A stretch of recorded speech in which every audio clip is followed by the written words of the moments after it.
Welcome to the Love Pod, where inspiration, vision, and real connection come alive. Wherever you are, you belong here.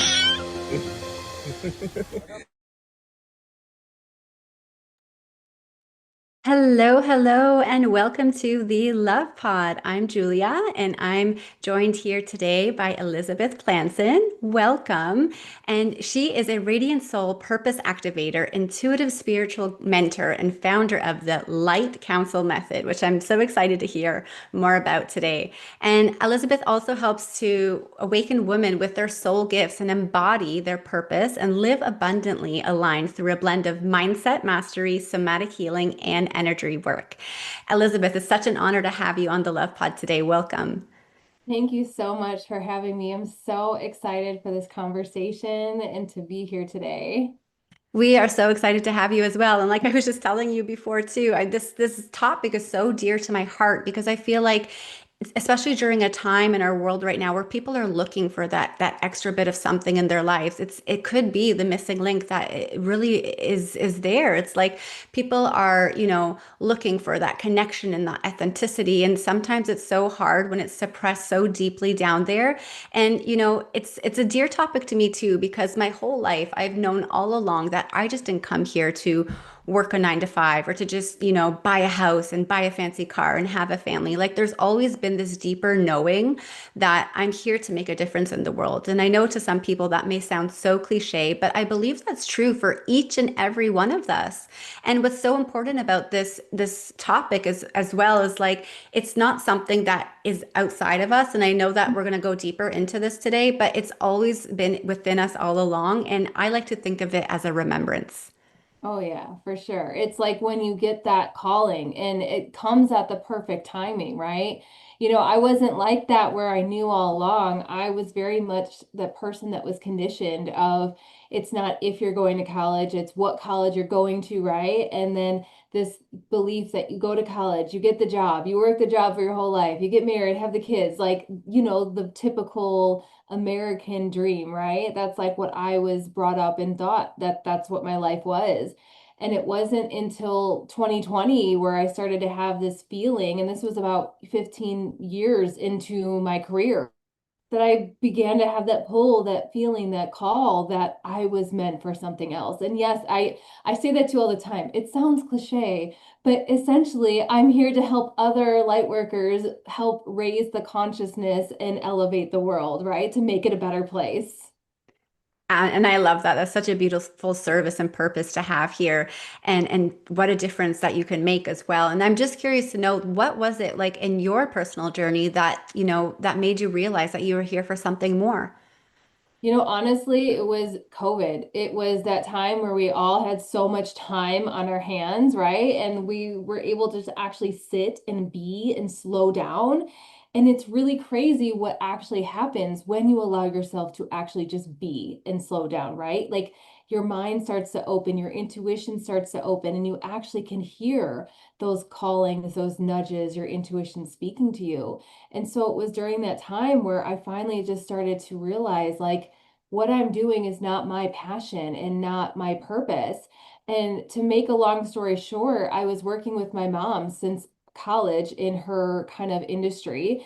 And I was going to take over the company when she retired. And, it would have been comfortable paycheck, right? Steady, all the things. Just, I knew what I was doing.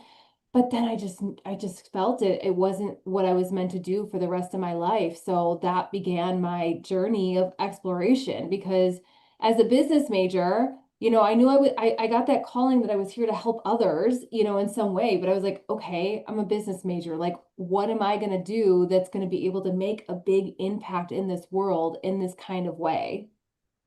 I love that. And I can relate so much to that because I'm also a business major and also, wanted to impress daddy, and he was already big in that kind of industry. And it's so funny because after graduating, I got a job like directly out of university. And here in Canada, we have university. And so I was like straight to high school, straight to university, straight to my career. And one day I just found myself, this is back in like 2016, just looking around the office, and I was the only 22-year-old there. Everyone else were older, they were married, they had families and children. And I'm like, what am I doing here? I'm like, this is not my dream job. This is not my dream life. I'm like, I barely feel like I've lived, and it's so funny because then in my heart, like I knew that I needed to quit that job, even if it wasn't going to make my parents happy.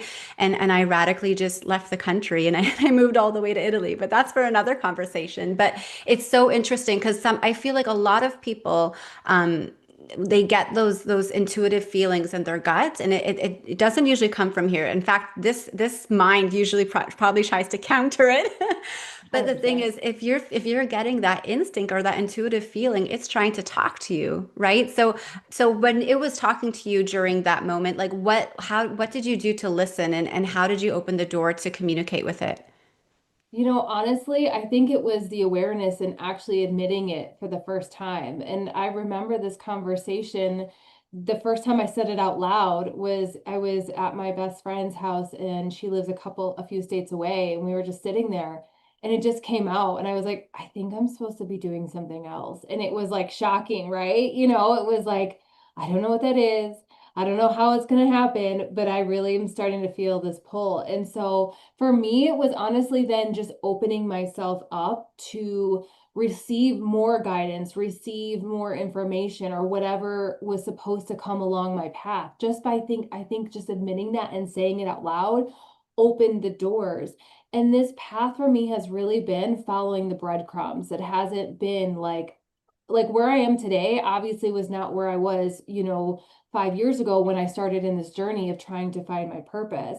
So for me, it was just becoming more aware of my surroundings. And then a Facebook post was like on a group that was about spirituality. And I've always been drawn to spirituality, always been drawn to the psychic world, always knew I was intuitive, just never really had the time to develop it. And in that Facebook group that I somehow saw in my feed, there was a post of someone doing like soul sessions, right? I was like, yes, please, need that. And it just started my journey of finding my first mentor, of developing my psychic abilities. And then again, it was something else coming into my awareness, which was a TikTok video from my next mentor who taught me about mindset and manifestation. And that became so important in my life and completely transformed my life. And I can go on and on with the breadcrumbs, but that's really what it is just opening yourself up to receive the guidance and become aware of your surroundings, the synchronicities, the things that are literally being put in your face. They are being put there for a reason. Yeah, that's super important also to understand that it's a journey. And like, when you knew that you maybe wanted to change, you didn't really know what that looked like, and that's okay. It started with the awareness that, okay, maybe you're time for a shift or you're ready for something different. And like you said, you're opening that door to receive what wants to come Yeah. through. But it's so important to understand that it's one step at a time and one thing leads to the other. So if you're open and you're willing to receive and also be patient and courageous, because change can be uncomfortable, as we know, and especially when there's a lot of uncertainty. But the thing is, it sounds like you were trusting. So what advice could you give to someone who perhaps is like feeling that shift inside of them and is knowing that, okay, like I need to make this shift as well. I need to start opening up for these breadcrumbs and start watching out, but they're scared. Yeah, I mean, for sure, it is scary for the unknown. And patience, I realized was my one of my life lessons, because I used to sit there in meditation in the very beginning every day and be like, okay, spirit guides, what's my purpose? Like, just tell me what it is. I just want to know. And I didn't realize how it actually was a journey at the time. I wish I did know that back then, right? And I wouldn't have that like anxious or like, just tell me right now, because in that meditation, I heard teacher leader finally after weeks of asking. And then I was like, okay, that's weird, because what am I going to teach about in this realm? I'm just starting. Like, I can't teach anyone yet. And then realizing that took a full another year for me to actually step into that coaching role, right? That leadership role. So it really is just knowing that it will come to you. And what really has helped me was studying manifestation, realizing that we can create our own realities by our thoughts, and mastering mindset and knowing and really connecting to a higher power, whatever that is for you, source, spirit, God, universe, Mother Gaia, whatever resonates with you, right? knowing that you have this calling for a reason, you have this urge, this nudge to do something else, you will be provided for. You will have enough, but we have to lean into that and ask for the guidance, ask for the help, ask for the, you know, like if I, and I still do that, right? I want to do this work, so please allow me to have the ability to do that, right? Full time. And I am provided for time and time again. I love that. And it's a relationship, right, that you're creating and you're cultivating. And it doesn't just happen once, it's a continuous thing. And Yes. it only gets stronger. And, there can be times in our life too where I feel like we are less inclined to connect, and others where we just want to go deep within. And so, talking about the inner work that you discussed, it's not like it just happened where you asked and like they're like, okay, you're going to be a teacher and a leader. And then boom, it happened. It doesn't work that way, right? Because there's layers and there's blockages and there's traumas and there's things that need to come up and be cleared and aligned in order for that to happen, all in divine timing. So I'm curious to know some of the inner work that you did in order to make room for your true purpose to come through. Yeah, I mean, I have done a lot of inner work, so it's kind of hard to remember all of it over these years, right? But it was a lot of going in and reflecting what is no longer serving me that I can release. And like I said, when I started studying mindset, that completely changed my life. When I realized that I'm in control of how I feel on a daily basis or in the moment, right? And how I get to decide what is good and bad, what is right and wrong for me, and that I can come from a place of neutrality. And then realizing and looking at, in the spiritual work world, some people call it shadow work, right? In the mindset world, we call it limiting beliefs. So really taking an account and becoming aware of where am I stopping myself from growth and expansion and my full potential. And there's tons of journaling prompts that I used. I've done healing sessions with other, light workers and healers to help pinpoint those blocks. For me, those were like the two essential things that I really did, was actually taking that time, which again takes patience, right? To sit down and really reflect on my life, where I've been, and the thoughts that I currently think on a daily basis, and the feelings that I feel, and what I believe to be true about myself, right? And then also deciding on, where do you want to go, right? We have to decide where it is we actually want to grow, what kind of life we want to have, in order to become aware of what needs to shift, what needs to change for that to happen. I think you just hit like a two really key points, and I love that you brought up the limiting beliefs. So the mindset aspect, and then the clarity or the higher vision for your life. It's so important. And a lot of people don't really realize that they have the power to create the lives that they wish to have. And it is so funny because in our societies, we don't really grow up with that awareness. And so we think that we're just victims and we need to fall into these jobs because that's what everyone's doing, and we're not good enough to become our own bosses. And it's so funny because it's all not true. And the power of the mind is it's incredible because it really is the dictator of the lives that we are creating. And a lot of the time people are subconscious of the beliefs that they're having and how they're influencing their world. It's quite literal the way the mind works. And so if we're constantly focusing on negative things, that we're going to get more of that into our life. But if we choose to flip that switch, and that can be really not always easy, especially if we're decades running on these patterns. And so not impossible, but it, like yourself, many people have done it, and so it's really important to dig deep and start asking questions, and even just observing. Like sometimes people come to me and they're like, I can't meditate, my mind's too busy, I don't know how to do it. But it's Mhm. not about stopping or trying to end those thoughts. It's really just about listening, just sitting there observing, first seeing what's going on in there, and then from there you can kind of decide, do I like what's going on up there, or do I wish to change it? Because you do have the power to choose, and what you focus on is so key to the life that you want to create, right? So Yeah. what are some tips perhaps you can give if somebody, they know that they want to focus their energy and shift it on a more consistent basis, but they're just they for so many years they've been in that negative mindset. What are some things they can do to help switch that? Yeah, and trust me, from someone that was a worry wart, like let me speak to your manager type of person, And from who I am now, I promise you it is possible, right? It's a practice. And so awareness is number one, like becoming aware of those thoughts. So it's a practice of kind of just catching yourself daily of when you're in that negative spiral in judgment, right? My mentor always said, like, are you coming from judgment or are you coming from love? Is this current thought that's crossing your mind coming from this place of judgment or love? And if it's from judgment, it's okay. Become aware of it and try to flip it and forgive yourself, right? And it becomes this like a way of life then to no longer judge yourself or others. And with in regards to meditation, and I think that creating awareness is a muscle. And so I really truly believe that taking time on a daily basis to quiet your mind and calm your nervous system, even if it's 5 minutes, is so essential. Again, it's a practice, and this is what's going to strengthen the muscle for you to become aware of your thoughts. But if you're someone who, like me, said I could not meditate, right?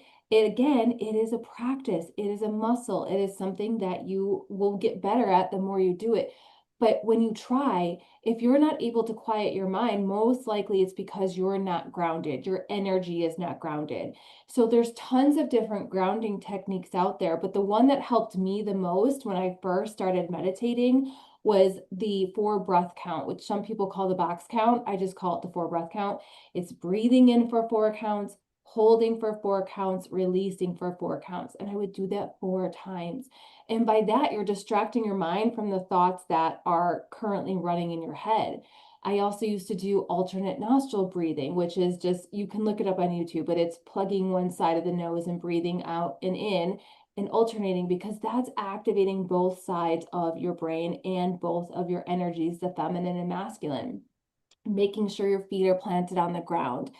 These are all different little things that I used to do to, ground my energy. And then even just starting with a 5-minute guided meditation. And like you said, when those thoughts come in, we don't have to judge ourselves for having them. We just become aware of them. What are they? And just say, okay, imagine them floating off, right? Like out of your head and creating this blank space in your head. And again, it's a practice, but that would really help you become aware and create the awareness of your life. And the more you do it, the easier it gets to pinpoint when those limiting beliefs come up. Yeah, I really love that you spoke about the grounding piece because I think that's super essential. And a lot of the times people they don't realize that they're not grounded. Mhm. But even just like going outside and putting your Yes. feet on the bare earth and literally grounding can work wonders. But I think the breath is a big key too because that's our door between our physical body and, spirit realm. And so just taking those conscious deep breaths can work wonders. It can, calm your heart. It can, reduce anxiety. There's so many benefits to connecting with a conscious deeper breath. And it's Yeah. so if you look at a baby, they are breathing completely fully with their full diaphragm and they're doing the belly breath, right? And then as we grow up, we become more in our minds and we forget how to take those conscious breaths. So a lot of us actually breathe quite shallowly. And so it's really important to connect and ground in that way. And it can definitely work wonders. And I really appreciate too what you said about those mind blocks when they do come up, like you mentioned judgment, for example. Don't judge the judgment. Right, just exactly. flip it with love and just notice it and know that nothing is permanent. What's up there? Like it can all be changed and it's also there for us. It's for us to see it and to notice it, observe it and transcend it, right? Yeah, 100%. Yeah, so I want to dive a little bit into the energy healing aspect and the somatic healing because it can sound a bit abstract to some, yet I know it's deeply experiential. So, can you explain a little bit more about what those mean? Yeah, so energy healing is more about going in within our energy, and everyone has an energy, right? We're all made of energy. And sometimes our energy can get wonky or clouded with other energies, right, that are attached to us or from the past. We have energy centers within our body called our chakras. And if you're not familiar, they're, different kind of spinning wheels throughout our body. And I don't say that a lot of people say they're blocked. I don't, they're not blocked. It's just that they're not moving at the optimal speeds for what they are because they're always moving. It's an energy, right? Energy never stops moving. But sometimes we have throughout our body our meridians, right? Like this is actual science. We have meridians throughout our bodies that can be blocked and the flow of energy can't flow through them completely. And this can come from past situations, trauma, past lives even, or patterns that have we've experienced in our lives. And so the energy piece of it, if we're talking about energy work and going inward, is actually identifying, where are those blocks at and how can we get the energy of our body moving fully, freely at the optimal way and expansion, right? And somatics is more about the body. And that also ties in the meridian work and hugely with meridians and our meridian points throughout our body. We have, an insane amount of meridian points throughout our body. And so there are tons of different modalities that utilize somatic practices and somatic tools to help optimize the energy flow throughout our actual body. This affects us in so many ways, emotionally, physically, spiritually, right? Disease happens because we have stored trauma in our meridian points, in our bodies, in our emotional body. And just for an example, right, in how we fly off the handle, or if we're in high anxiety, all these things. So just an, example, like there's EFT tapping, which is emotional freedom technique. A lot of people are familiar with that. It's tapping on different meridian points with using denials and affirmations to help move the energy stored in, or like, those blocks stored in the meridian points, and then reprogram the beliefs. I'm certified also in a modality called silent counseling. And this is a form of rapid emotional release where we pinpoint exactly where in your body you have a stored emotion that is contributing to whatever issue at hand we're dealing with, whether it be fear of visibility or anxiety or money blocks or a physical ailment such as an autoimmune disease, right? We find out where in your body it's stored from, when it came from, like what year it stemmed from. Maybe it was a past life, like I said before, and then we release it with acupressure and breath work. And then I'm a certified Kundalini yoga practitioner, another form of somatic medicine, movement, mantras, all putting pressure on these different meridian points to help awaken our life force energy, get our breath, our life force flowing throughout us for optimum experience in this life. I love that. Yeah, I didn't realize how many modalities there actually were for somatic healing. And That's just yeah, a few too. I don't want to put you on the spot or anything, but I was wondering how, if you'd feel open to actually like diving into giving an example to one of these modalities, like perhaps EFT tapping. We can go through and just give like an example of what that would look like. Yeah, so I mean, what it would look like is, if we were doing it in a single session, I would go through a series of questions of, identifying the emotions that you're feeling, right? How are you feeling about this certain issue, and what is that you want to address? Many people come to me for, lack and scarcity and money blocks, and that is, or fear of visibility, right? And so it's really first identifying those limiting beliefs within us that you're having.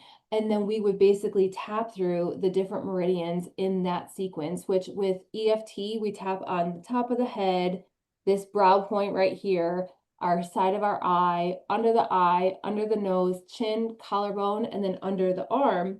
And we tap saying denial. So we're kind of, and what it means is we're addressing the issue. We're bringing it up to the surface. So we're kind of like saying how you currently feel, right? Like, I feel like this way. I don't like it. It sucks. Like this situation makes me feel XYZ. So what that's doing is making you creating that awareness, like we talked about before, right? And then we want to do the reprogramming. So we talk about how would you love to feel? What is the opposite, right? We talked about that, flipping it, right? Flipping those limiting beliefs into that positive statement, and then tapping on those meridian points again, reprogramming our subconscious mind and our body so we can accept these new ideas as truth. And then we start to shift subconsciously, and it just becomes an easy way to start going and being in that vibration of the thing that we actually want. And how long, like I'm sure it's different for everybody, but like how long would you suggest somebody starting off with in terms of how long should they be tapping for the negative one and then the positive one that they're affirming and how frequently throughout the day?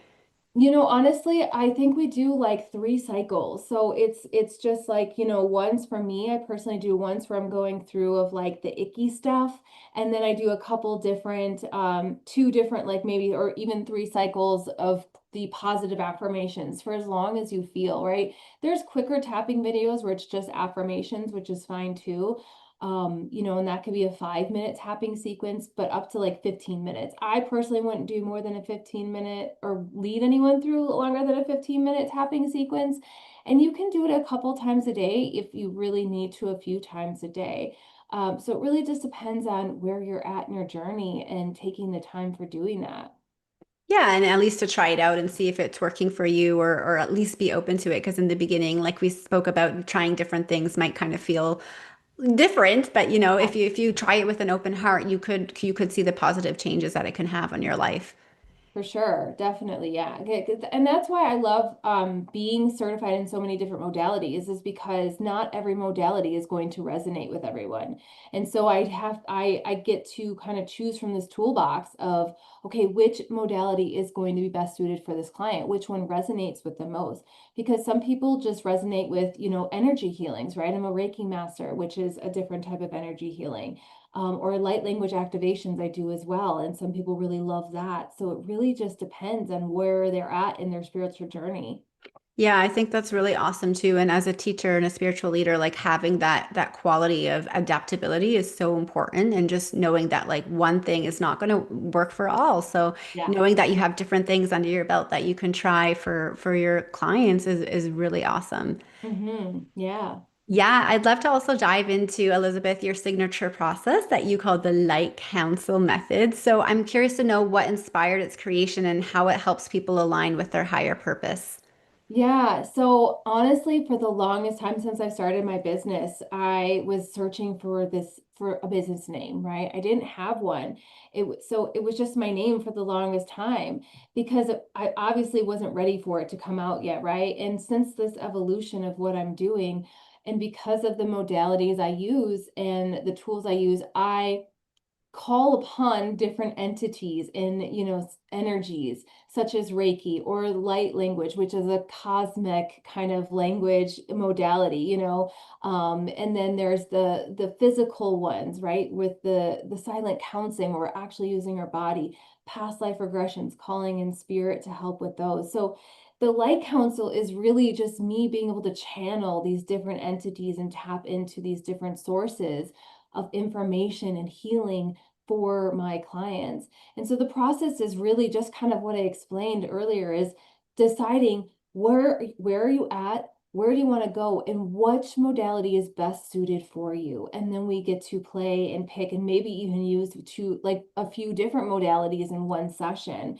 which is why I make them, 60 to 90 minutes. I like to have that little bit of giveaway, because like past life regression sometimes can take a full, hour and a half. So it really, like, we want to have that spaciousness for what it is that you're needing in the moment. And so as far as soul purpose, my light language activations are exactly what that helps people with, is activating their soul gifts, their innate gifts, their next level. Like if you're someone that's already kind of like in your soul purpose, but there's a piece missing, you're ready for new medicine to come through or a new gift to come through, then we would do that activation to help open and awaken that within you. I love that. That's really exciting too, because it is exciting to kind of step into our soul purpose. And, Mhm. I find it so crazy that we grow up in a world where a lot of people, we don't have that clarity, or we do when we're young and we'll say, hey, what do you want to be when you grow up? And we'll say this or we'll say that. And they'll be like, no, but seriously, what do you want to be when you grow up? And so it kind of gets beaten out of us, right? And so I don't believe it's something that like we need to go and arrive at, but it really is remembering and digging down deep and kind of bringing up those layers, which like we spoke about will not be so comfortable at first, but then it's activating that part that has never left us, right? And Mhm. so I think when we talk about, getting clarity on what we really want to do with our lives, or what kind of lives, dream life we want to manifest, it doesn't need to be all, fancy dancy. Like it actually is exciting, because what I believe is that we all came here to serve in a way or other. And so whatever makes you feel good, whatever lights you up inside, I think that's what we're meant to be doing. And it's meant to be fun. Mhm. It can be our passion. It can be something that, makes us all giddy on the inside. And so I think clearing the blocks as well that maybe some people have like, oh, but that's just a passion. I can't actually pursue that like for my life. So bringing up those blocks, but then also getting that clarity and asking the questions, well, like if I had the time, all the time in the world, what would I be doing? you Mhm. know and realizing that there's a way that can happen, and you kind of need to surrender and let go of the control of how you think it should happen, because it's always going to work out better than what you think. Yeah. Yeah. I love that you say that. So many you mentioned in there, right? And I love I've been talking to so many people, and everyone I love how has their own unique way of thinking of what our soul's purpose is, because like you said, it's not just our career, right? It's not just what we do. I truly believe that our soul is here to expand and grow and experience life to the fullest, right? And be in love. And we do that, not only through our work, right? We do it in so many other ways. And yes, the thing that you do, right? Your soul, your purpose, right? Your soul's purpose should light you up. It should excite you. It should light you up so full. And when it doesn't light you up anymore, then you know it's time to shift. Then you know it's time for something else to come through. So knowing that it's not a destination, it is a journey, right? And so allowing yourself to evolve and grow and continue to do that, and knowing that yes, we can have different purposes in our life. We can do different things, but your passions, what excites you, will always like guide you towards your purpose. 100% what you're supposed to be doing in the moment. I so agree with that. You know what you reminded me of whenever you said that we can have different purposes throughout our life? It reminded me of Eckhart Tolle's book. Was it The Power of Now? Yeah, Yeah. probably. And he really just talks about how like your purpose is not this big thing outside of you. It literally is everything that you're doing in each moment. And I remember he gave the example of like when you're doing the dishes, like don't be in your head thinking about all the things that you need to do after you finish the dishes. Be there in that moment, be with the dishes, feel the water running on your fingers, feel the plates that you're washing or whatever it is. And it when you think of it from that perspective, it kind of makes life a lot more, what's the word I want to say? Like magical, because like really every moment is truly, especially the present moment, is truly all there is. And when you can be with every present moment and be in your heart and not in your mind thinking that you need to be not there, like life will shift for you just miraculously. Yeah, 100. I love that you pointed it out. And that's a good reminder for me too, because I definitely sometimes in that person, if I'm doing something, okay, what do I got to do next, right? Like that's such a beautiful reminder. So thank you for sharing that. Thanks, Elizabeth. Well, it's part of the human experience. We ebb and we flow, and like we can't simply just be in our heart all the time. We're still human, right? And we have Yeah. to deal with responsibilities and deadlines and all these things, and that's just part of it. But I think for me, like becoming a new mom has been my greatest teacher, because just looking at my daughter and how playful and present and pure light she is, like it's a reflection that is also still inside of me and everyone in this world. And so Mhm. it's not that we're not like that all the time, because imagine we were just all like babies running around playing and like, no, there's a reality that we still need to live our lives, and there's work to be done, but at the same time it's a good reminder that there are moments when that playful side of us can come out and should come out, because it's important to enjoy life. That's why we're here too. Yeah, yeah. And I think that's again, a beautiful reminder, because I used to say for the longest time, like, I know some people's purpose on this world, like that their thing is to be a mom. And I love being a mom, but I knew that there was more to what I was here to do, right? That wasn't my only sole purpose, right? So, like, it's like, but that point of being like, you could have multiple purposes at one time, just like Eckerd was saying, right? Like, your purpose right now is to do the dishes. My purpose right now is to hug my child, right? My purpose right now is to be the light worker. So, kind of taking that pressure off of I have to figure out what I'm here to do, right? Yeah, I love that you brought that up. And I didn't think I would bring this up in this conversation, but I will, because I think it's important. And myself, growing up with, a stay-at-home mom with two brothers, I always looked at my mom and with so much gratitude, because it's not a lot of moms that just stay home full time these days. Yeah. But my mom did, and she did all the cooking, all the cleaning. She took care of us. She took us out. She did so much for us, and I'm so grateful to have had that experience. But the Yeah. thing is, when we grew up and were able to take care of ourselves, she still was a stay-at-home mom. still missing her baby, still wanting to take care of us. And there's nothing wrong with what she did. She did the best she did as a mom with what she had at the time. And I don't have any bad feeling about that. But I always told myself, I don't want to just be that mom who stays at home and just takes care of the children. And as much as I have so much joy and pride in being a new mother, I still know that at least for me, it's so important to have a purpose outside of that. And that's for me. And this to all the moms listening out there, if you're a stay-at-home mom and you love doing that, I'm so happy for you. Thank Everyone you. is on their own unique path, and so it's what feels good and right for you. Yeah, exactly. It's there's no right and wrong, right? It's what in all of this and everything in life, right? There is no right and wrong. It's what is right for you in your journey. And hell yes, shout out to the moms out there that stay at home. I give you so much credit because that is not easy, right? Like it's a full-time experience on so many levels. So I praise you for being able to do that and loving it, right? Or if even if it's not that, it's like you sacrifice the things that you want so you can be there for your kids right now. And just know that like maybe there's time that you take away for yourself for the things that you love, whether it's a hobby or just reading or, time with friends. Make sure you're taking that time to fill your cup too in any situation, right?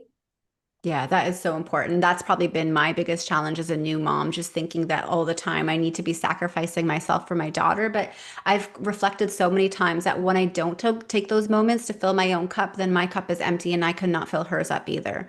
And so 100%. it's such a learning experience, and it cannot it's not always easy, but really acknowledging that like that time for ourselves is so important. And like you said, speaking to those moms out there, please take it, even if it's 5 minutes a day, it will make all the Mhm. difference. Yeah. Yeah. I want to talk into embodiment. I think this is such an important word, especially, not just speaking your talk, but like walking it as well is so important. And so talking about, abundance as well is not as something that is outside of us or that we need to chase, but something that we literally become and embody. I was wondering if you could share like what that feels like when it's lived from your soul purpose and how listeners can begin embodying that energy right now. Yeah, embodiment is the key. So Neville Goddard wrote a book, Feeling is the Secret, right? Like I believe it was Neville Goddard.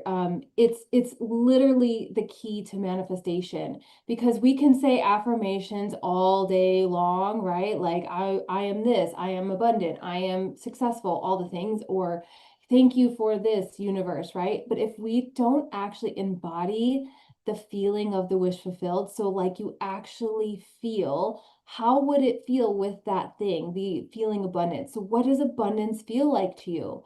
And abundance doesn't have to just be money, it could be abundance of everything in your life love, safety, security, whatever it is, but just realizing how abundant you are.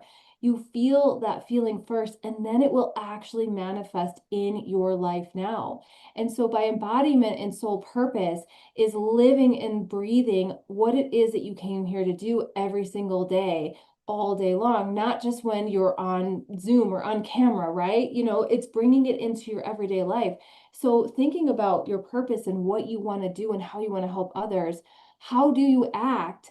On a daily basis, like with your goals achieved, as living in that purpose and showing up in that way now, right? You show up first, and then the universe responds by the way you are showing up because we manifest what we are, meaning the vibration and the frequency that we're in, not what we want. So we can want things all day long, but if we're not a vibrational match to that thing, we're not going to be able to manifest that into our physical reality. So it really is about, paying attention to how you feel because how you feel dictates what vibration you're in, and that dictates how the universe responds.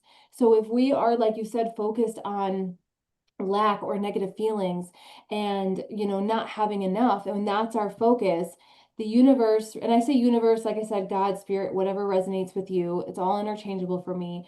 It responds with like, oh, they're focused on lack and limitation and not having enough, so that must be what they want because that's the energy they're putting off, so I'm just going to send them more of that, right?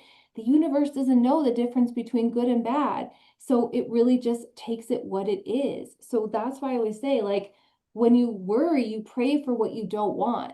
So how can we focus on what we actually want and then move in that way? So moving as you are in abundance. And that can be tricky, 100%. It could be hard to show up that way, right? When you are paying attention to your current reality and I'm not abundant, or I'm not living in my soul purpose because I'm still at this 9 to 5 job.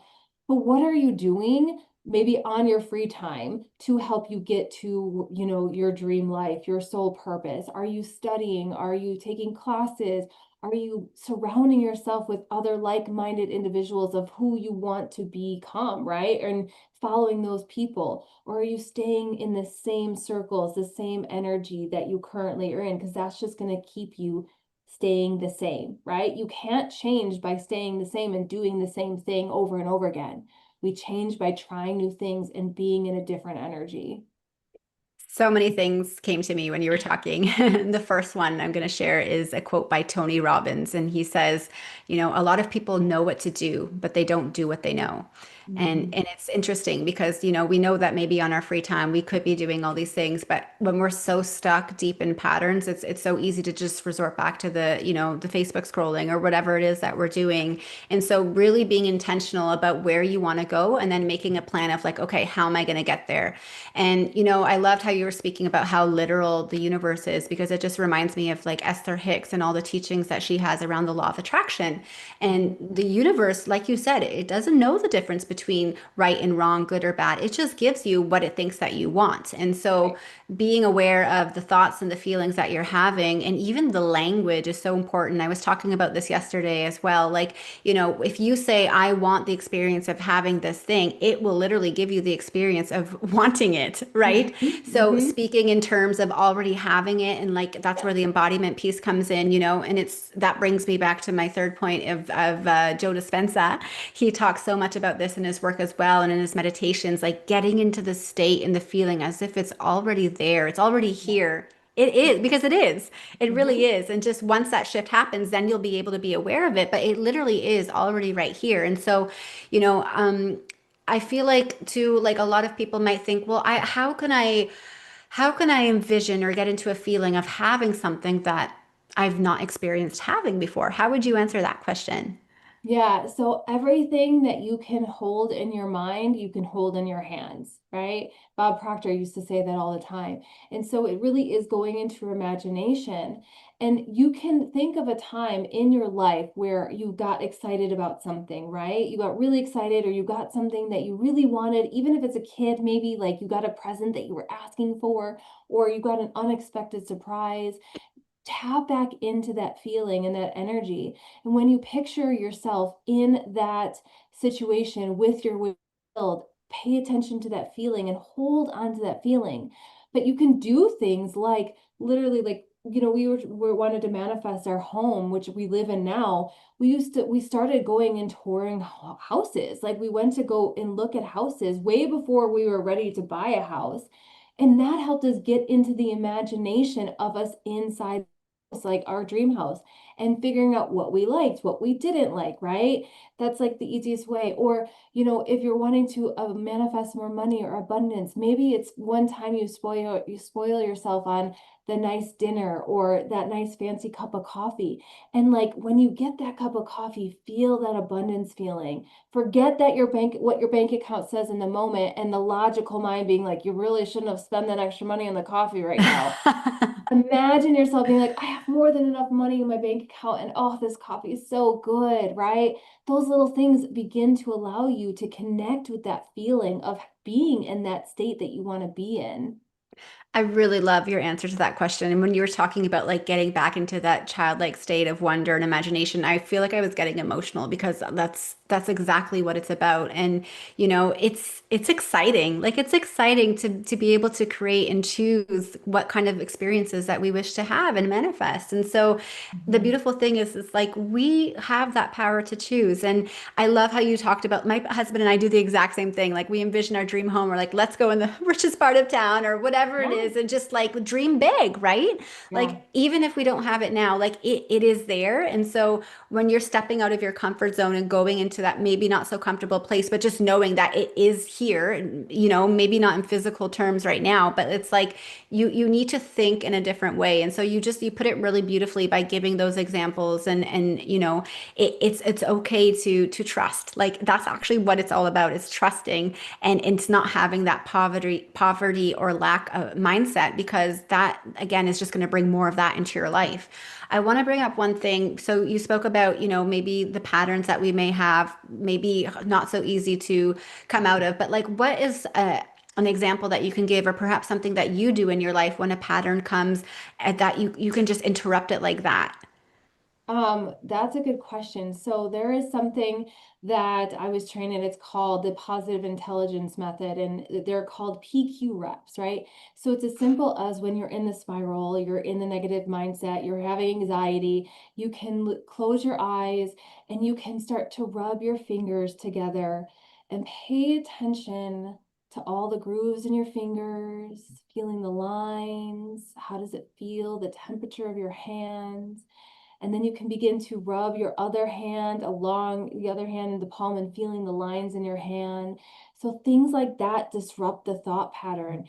Another one is a PQ rep is paying attention to the sounds around you. What is the closest thing that you hear? Taking a few moments to, hear those sounds that are close to you, then taking a few moments to hear the sounds that are furthest away, and then all of the sounds, right? So this is disrupting the pattern. Breath work really powerful too. So this point in between your ring finger and your your pinky finger is a stress release point. So if you gently press on that and do some deep breathing, this will help relieve anxiety and stress.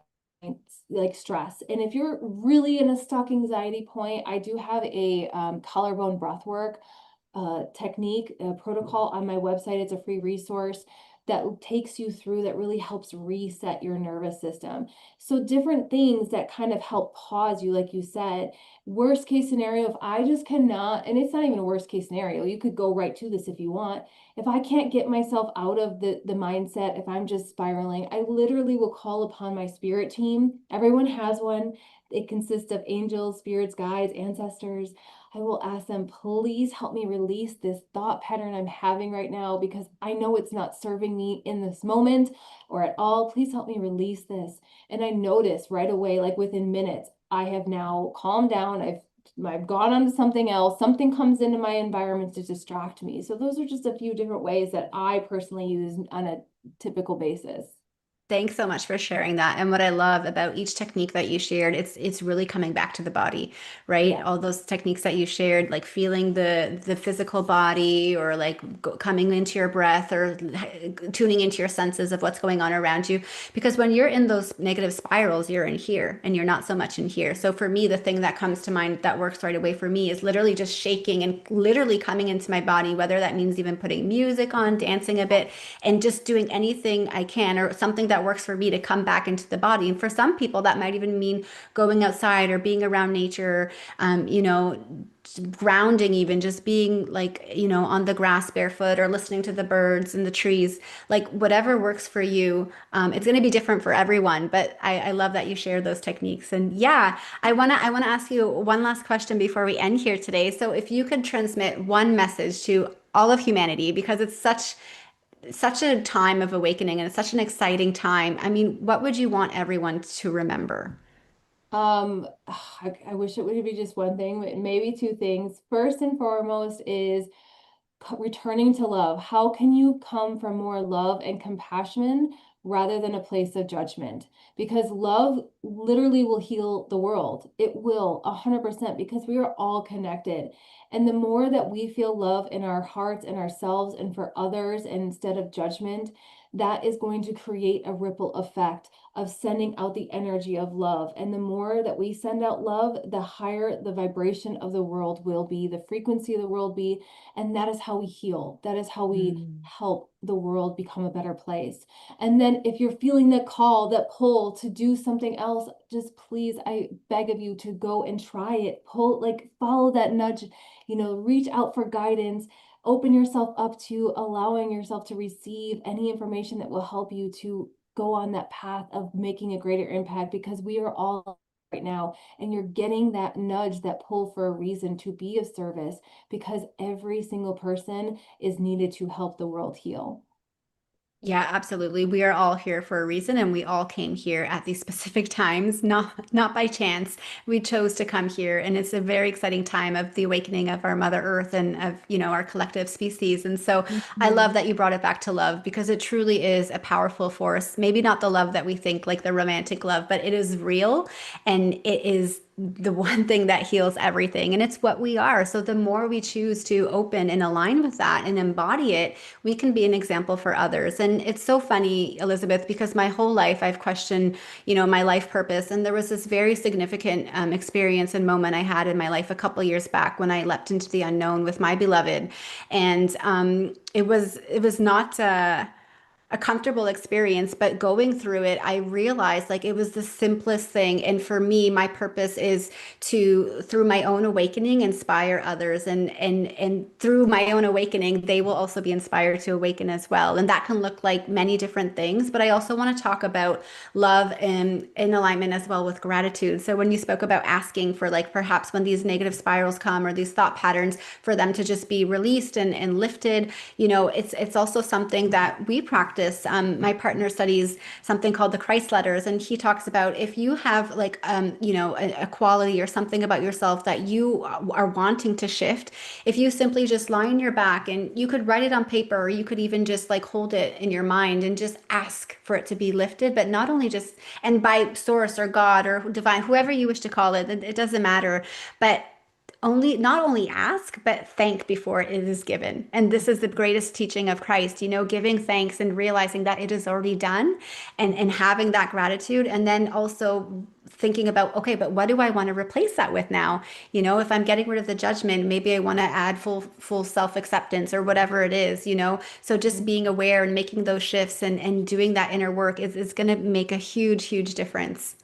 Yeah, I love that tip. That's such a beautiful process. Thank you for sharing that. Thank you. Yeah, so where can people find you if they want to connect with you after today's episode? Yep, so I'm on all the social media platforms under my name, Elizabeth Plancon, and then my website is also elizabethplancon.com. Amazing. And I will also have those links in the show notes as well. I think they actually already are there. So if Cool. you're looking for any of her sites or, yeah, her offerings or links, they're all there under the show notes. And is there anything else that you wanted to leave with our listeners before we end here today, Elizabeth? Just to, keep going, to not give up, and to realize that we can have a beautiful, abundant life, and you have the power to shift it. I know sometimes it could be hard to believe, and also a hard pill to swallow, that we actually create our own realities. But when you become aware of that, your whole entire world will change. I promise you. I love that. And it's so true. What a Mhm. beautiful conversation. Thank you so much for helping, others see that embodying their soul purpose isn't about chasing more or something outside of them, but really more about becoming of who they already are. Yeah. And, for everyone listening, if this conversation moved you, take a moment to take a deep breath and feel into your own soul's calling. What is it asking of you right now? What direction is it wanting to go? And know that you have the courage to go there. And perhaps you'll need a hand to hold, or perhaps you'll hold your own hand, but it doesn't matter. You've got this. And remember that your light is meant to be lived in this world. Yeah, so if you want to subscribe more for these heart center conversations, please do so. I'm going to go ahead and play our little outro video. Thanks for watching. You say ciao ciao. Bye.